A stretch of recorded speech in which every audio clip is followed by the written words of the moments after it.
Hello guys, ayong hapon or good afternoon guys. So today, andito kami ngayon, naglalakad patungo dun sa bukid kasi inimbitahan kami dito ni tatay na gagawa daw kami ng hindi ko alam kung anong tawag doon, kung sa amin na tawag yung binaki. Gagawa kayo ng binaki, I'm not sure what's the term in English at saka sa Tagalog. Malalaman niyo mamaya kung anong klaseng pagkain yung gagawin pala. So, tara pakita ko sa inyo saan kami dadaan. Sama ko nanay tatagon din sa likod. Oh, kaway naman dyan. Daw. So,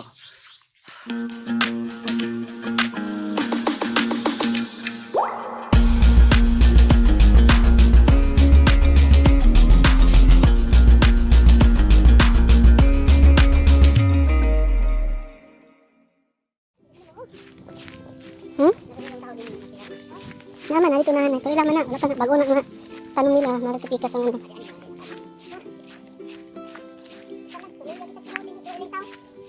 Ang makasulod diri kay, sulod diri kay, pero mo tikab kay, siguro gano, kahoy.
ayo.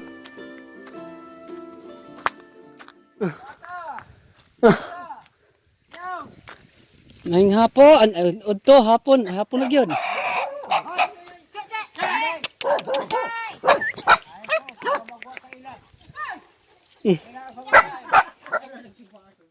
So, hello guys, andito na kami sa loob. Pagdating namin dito, ayun, nakagawa na sila ng ng tinatawag namin dito na binaki. Supposedly, dapat maaga sana ako dito, kaso lang medyo na late kasi may ginagawa pa yung mama at saka papa ko. Pagdating namin dito, nakaluto na sila. Ito na yan. Actually, nakakain ako ng isa, but I will show you kung ano yung nasa loob. At sa pure tawag sa pure, ano tawag Tagalog sa anagon? Hindi ko alam kung anong Tagalog ng anagon. So, ito siya. Ang hirap. Lisod ba kaya na yan? Ano siya, Bisayan ko na, ginidnid ni siya, tapos pagkatapos nilagyan siya ng gamera kay nga tawagan niya, ng condense para not po siya lasa ba. Pero pure ni siya, walang siya sagol. Pure corn. Pure corn ni siya. Ay na. Na-charge ka?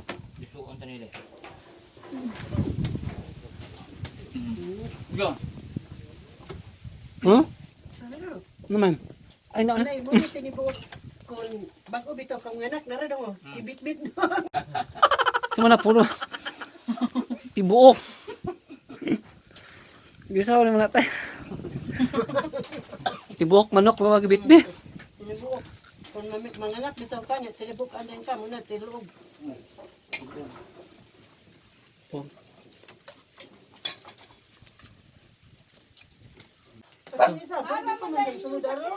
So kain kami ng tanghalian dito ngayon. Actually dito lang kami nangangalin kasi inibita kami dito magtanghalian. Ano ba yun, paulit-ulit. So pagkatapos nito, uwi na rin kami kasi tapos na yung tanghalian. Actually nakita ko na gumagawa siya ng second batch kasi pagdating nito may ginawa na sila kasi para may makain kami pang nanghalian. At saka ngayon may ginagawa siyang ginagawa siyang second batch. So makikita natin kung paano yun gagawin. Tamo tong sayo kog ari dire. Kung ko sa ibabaw, sunod ka mo. Dala ka mo sa kwan, mga gamit. Sunod sa sila. Nakatung. Nay, gatas na yun. Oh, Maguli pa daw itong gatas. oh. Nit tag-usab karon nga inyong madala. Nauli na ba tong sa kababae? Ako niya mag-need. Nangalanggos ang kamot. Hindi ni, sulay lang good. Sorry yan. Nakuan maganing kamot ni Lalang.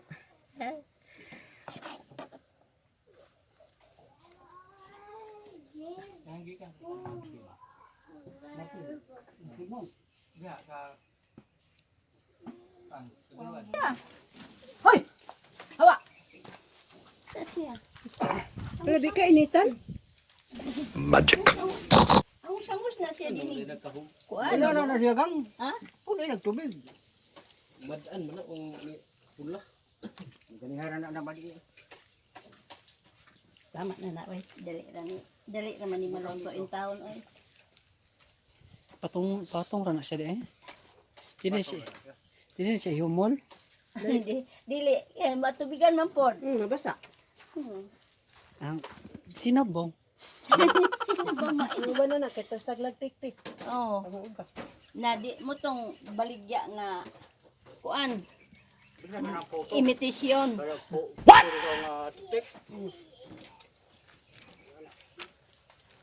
Ano mo siya lono di. Naadi mo si Jobert.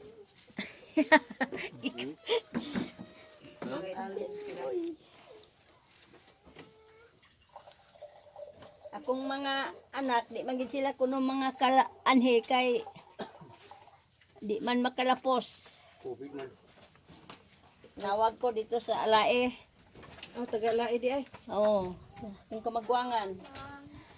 Ma, unsaon man namo diri ma, dili man mi kaanha diha.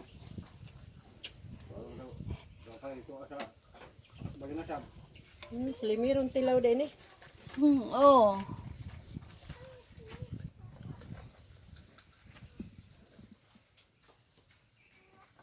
Nagduga. Sumbuang.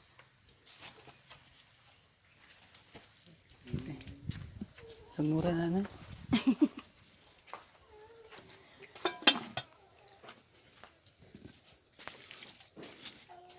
Da, di kakaon eh. Asa ka na bukid? Dito ang amo sa una, sa bukid, dito sa Dumingag. Dahil, pagaminyo na mo. Dumingag? Oh, Port Sakumi. Dayon sa Meow. Valencia. Kilometer Valencia. Mas Valencia. Tara man dito. Ano, may sa lungsod-lungsod. Yan, naluto na. Oh, Ikaw na laylong ang anak dito. kita sa mata eh. After siyang mata. Ya!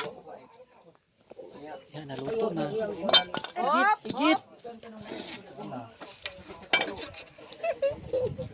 Niliwa kayo tama. Oh, binaki mo diya tag gisra.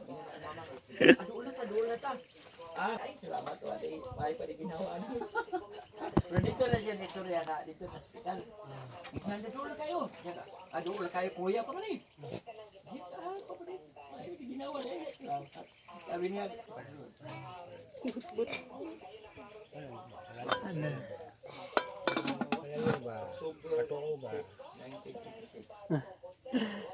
Bato po siya.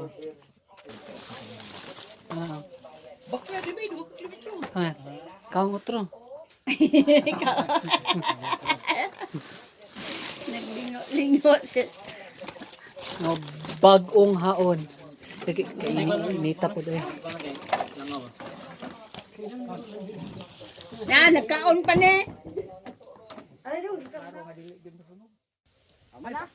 Na, ato sa me. Salamat kain ninyo. Sa minay. Tay. Nauro ko pohon tay. Hello guys. Yun, tapos na. Tapos na kaming kumain, tsaka nanghalian. Pauwi na kami. Tsaka punta kami doon sa may bundok saglit para makita yung lugar doon. Papakita ko sa nanay at tatay ko. may dala akong bintuso para iuwi sa mga kapatid kong patay gutom. Joke lang. So yun, pauwi na kami. Naglalakad kami ulit patungo dun sa sasakyan. At saka punta dun sa overlooking.